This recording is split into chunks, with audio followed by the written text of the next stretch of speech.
না লেবুর দাম কমে গেছে, একবার কমে গেছে। কত করে বিক্রি করতেছেন? এখন মনে করেন যে যেটা 120 টাকা বেচছে এটা এখন 60 টাকা 70 টাকা আলি বেচতেছি, যেটা 80 টাকা আলি বেচছে এটা 40 টাকা 50 টাকা আলি বেচতেছি, যেটা 100 টাকা ডজন বেচছে, যেটা 80 টাকা ডজন 90 টাকা ডজন বেচতেছি। এই যে এতদিন বললেন যে সংকটের কারণে বৃদ্ধি পাইলে, এখন কম এখনো সংকটে, এখনো আমরা যে কাস্টমাররা কিনতেছে না কম কিনতে এই কারণে। লেবুর দাম তো মনে হয় কিছুটা কমেছে, কেমন কমেছে? কমে বাড়ে এই তো নিয়ম। এখন কেমন বিক্রি করছেন? এখন 50 টাকা আলে, বড় 70 টাকা আলে। এটা আগে কত ছিল? আগে একটু বেড়েছিল, আর 10 টাকা 20 টাকা বেড়েছিল। হালিপতি না?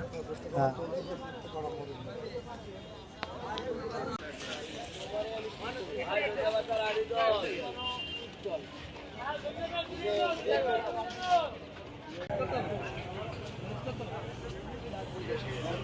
মরিচ কেজি হলে 120 টাকা কেজি, আর 100 টাকা কেজি।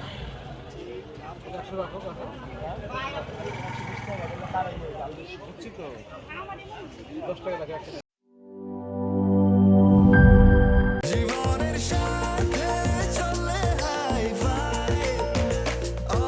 স্বাস্থ্যকর অল টাইম, সব সময় অল টাইম হেলদি লাইফ।